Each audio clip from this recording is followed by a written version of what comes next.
It appears to me that there's going to be a war that precedes the Gog of Magog invasion of Ezekiel 38 and 39. Many prophecy buffs at this point are looking for Ezekiel 38 and 39 to occur in the very near future, because you've got Turkey and Iran becoming very deep enemies of Israel, and they are involved in Ezekiel 38 and 39. You've also got Russia developing strong relationships with both of those. But what I'm concerned about is that Ezekiel 38 and 39 requires an Israel, according to Ezekiel 38 verses 8 through 13, that dwells securely in the last days in the midst of the land, without walls, bars, nor gates, in receipt of great wealth, because its coalition is coming against an Israel in those conditions to take plunder and great spoil. Yes. And although Israel is in the latter days being brought back into the land, the Jews back into the land of Israel, they're not dwelling securely without walls. There's a 403-mile wall constructed in Israel to keep Palestinian terrorism out of Israel proper. So I began researching the possibility that the Arab-Israeli conflict mentioned in Psalm 83, where they come together, they want to confederate, it says in Psalm 83 verses 4 and 5, to destroy the Jewish state, that the name Israel be remembered no more. And in studying this, we find that it's Israel's most observable enemies today, excluding Iran, and that encompasses the nations and populations inside of those, like Hezbollah, Hamas, and the Palestinians, but the nations that share common borders with Israel. You have Lebanon, where Hezbollah is. You have Syria, Jordan, Saudi Arabia, Egypt, and Philistia, which would be where the Hamas are, and then, of course, the West Bank, where the Palestinians are. These are the populations that were described 3,000 years ago in Psalm 83 by Asaph, that are going to come together in a confederacy to destroy Israel. And through careful research, I've found that this prophecy has not found final fulfillment yet. Right. So therefore, it looks like we could be right on the verge of this war prophecy, followed by Ezekiel 38 and 39 in the aftermath, because Israel will then, in the aftermath of Psalm 83, be dwelling securely, free from Arab threat and terrorism, and they could tear down their wall, etc., and they could, of course, become very wealthy. Now, we can talk about that. Let me interject a question here. I know in Ezekiel 39, Israel has territory east of the Jordan when that happens. And, of course, today Israel does not have territory east of the Jordan. Jordan has territory east of the Jordan. And you do just a really good job of showing, not just through Psalm 83 and Isaiah 17, but also Jeremiah 49 and Obadiah 1 and Zephaniah and I think Ezekiel 25, the prelude. So explain to the listeners why you believe, again, this precedes the Ezekiel 38 war, and how imminent do you believe this attack might be? Well, that's another reason why I do believe Israel has to defeat the Psalm 83 Confederacy, because we're told in Ezekiel 39, as you pointed out, that when God destroys the Gog of Magog invasion, and there will be probably millions, it says hordes of Magog's invaders will be buried east of some sea in a valley. And you only have three alternatives as to what sea Ezekiel was describing. You have the Mediterranean Sea, but it doesn't appear as though they're going to be burying millions of potentially contaminated soldiers in a cemetery in downtown Tel Aviv. Then you also have the Sea of Galilee, but east of that is not technically a valley. You have the strategic Golan Heights, and that belongs to Syria. Of course, Israel's got the Golan Heights, but east of the Sea of Galilee is really sovereign to Syria. So the most likely candidate of a place where these hordes of dead soldiers are going to be buried is east of the Dead Sea, which is a valley that's pretty much useless valley in central Jordan. Now, it says in Jeremiah 49, verses 1 and 2, that there will be a war in Rabbah of the Ammonites, and Ammonites, of course, would represent northern Jordan, around Amman, where the capital of Jordan is today. And it says it shall be a desolate mound, and her villages shall be burned with fire, and then Israel shall take possession of its inheritance. And I think that is going to find fulfillment in the aftermath of Psalm 83. The Ammonites are a prominent member in the Psalm 83 Confederacy, the Jordanians. Also, I believe that there's another reason to think that Jordan becomes sovereign to Israel prior to even the tribulation period, is because we're told that even Christ himself said in Matthew 24 that when you see the abomination of desolation spoken by Daniel the prophet, that they are to flee out of Judea into the mountains. And it turns out the mountains he's alluding to are the mountains of Mount Seir of southern Jordan, where today you have Petra. This is where a faithful remnant will flee in the mid part of the tribulation, and they wouldn't necessarily flee there if it was under Jordanian sovereignty. So I think there's sound reasons to believe that Israel will actually take over Jordan before Messiah returns. Yeah, you believe that they're going to annex territory in southern Lebanon, Syria, and Jordan. Don't you believe that?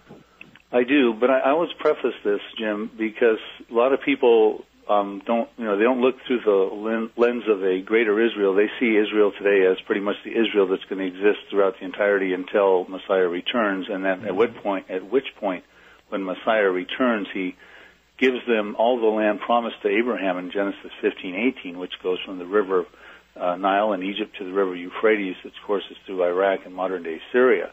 Now, I don't necessarily teach that Israel gets all that land at that one time. I believe they get it incrementally, and then they get the remainder of it when Messiah returns. Now, we know there is precedent for Israel winning in victory and taking land. King David and King Solomon did it, and of course now in 1967 the Jews did it when they almost tripled the size of Israel by taking East Jerusalem, the Golan Heights, the Sinai, and the West Bank and the Gaza. Sure. Now, it does say in Obadiah at the latter part that it appears as though there will be southern Lebanon will be annexed by Israel. It does appear to say that there'll actually be prisoners of war from the Psalm 83 confederacies that are held in detention camps there, if I'm interpreting that correctly. And then also in Isaiah 19, around verses 16 through 18, it talks about 5 cities in the land of Egypt speaking the language of Canaan. And one of those cities is going to be called the City of Destruction. The language of Canaan, of course, is Hebrew. So the city of destruction would imply that it's a city that was destroyed. And so Egypt is in Psalm 83 as well. So I do look to Israel to annex territory in the aftermath of Psalm 83. Yeah, I agree with you that there's going to be some expanding of the borders. How much and how quickly, we're not certain, but it certainly looks like in Ezekiel 38 that they're in the midst of the land, they're prospering, and they have this real sense of security. And, of course, right now they're surrounded by Hamas, Hezbollah, Syria, and many other terrorist groups that would like to take them out. So I do think this is a war that precedes Ezekiel 38. What is happening today in the Middle East that makes you believe that this war or this sequence of wars could be triggered at any moment? Well, presently there's an enormous amount of muscle flexing and saber rattling going on in the Middle East. You've actually got sort of an act of desperation for a final peace plan being put together by the King of Saudi Arabia, Abdullah.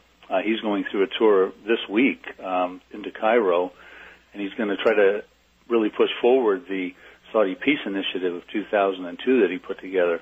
But if you look at the events that are currently going on, you've got a whole series of things going on. You have Hezbollah has 20,000 troops that have been deployed down to the southern borders of Lebanon. This happened relatively recently, and they're hiding out in hospitals and homes, civilian homes, and things like that. Israel, of course, showed photos of their deployment down there on detailed maps. They did that on July 8th, and 3D simulations. They had so much detail. Hezbollah goes down into southern Lebanon, and they've also got about 60,000 rockets, and according to Benjamin Netanyahu, that are in their arsenal. Some of those include Scud missiles that they got from Syria. They also have chemicals. And Israel has been preparing for a multi-front war with Iran, Hezbollah, Syria, and Hamas, and they're passing out gas masks since February. You also have Saudi Arabia that opened a thin strip of air to the Israeli Air Force to do a preemptive strike against Iran, which, Saudi Arabia is very concerned about Iran's nuclear capabilities, because Iran has voiced its concerns that they would like to take over the Fertile Crescent and make it a Shiite crescent, starting all the way through Iraq, Syria, onto Lebanon, and then working its way on down through to Saudi Arabia. Well, Saudi Arabia, of course, is the number one producer of oil in the OPEC nations. They sit on a quarter of the world's oil reserves. They are the host country of the two most holy sites of Islam. So you've got Saudi King Abdullah extremely concerned about Iran, and he's opened a thin strip of air for Israel to do a preemptive strike. When he did that, a couple of days later, Israel deployed Air Force craft and things over to Tabuk in northern Saudi Arabia, a commercial strip over there. Now, of course, this is unusual because Saudi Arabia doesn't even allow synagogues anywhere upon the kingdom, and yet they're allowing Israeli aircraft to deploy itself into the northern part of Saudi Arabia. Do you think that a strike on Iran's nuclear capabilities might be the trigger, or do you think Iran themselves might trigger events through Syria, or how do you see that this could actually go down? Yeah, and also maybe when? Well, I see the real possibility. At some point in time, Israel is going to have to deal with Iran's nuclear program. The thoughts of sanctions working, they're called toothless sanctions. They're in place right now, but no one's really expecting them to work. Unless America perhaps did a preemptive strike, which no one's really holding out for that option, it really does put the burden to bear upon Israel. So at some point in time, highly probably Israel will have to preempt a strike against Iran. Now, if it may be that Iran doesn't want that to occur and they start to get their proxies to act up, and namely Hezbollah, to do something that creates a deterrent or a distraction for Israel, another skirmish, if you will, like they had in that 34-day conflict of 2006. I personally think Israel is about to preempt a strike against Iran in the very near future. Iran is trying to get its hands on the S-300 missile defense system from Russia, although that seems to be being delayed. They have apparently gotten their hands on a very advanced system from China that would work just as well. See, this all puts pressure on Israel to have to do a preemptive strike before this comes into place, and, of course, before Iran gets its nuclear weapon, which CIA Director Leon Panetta said recently in his trip to the Middle East that Iran already has enriched enough uranium for 2 nuclear bombs, but they just don't have the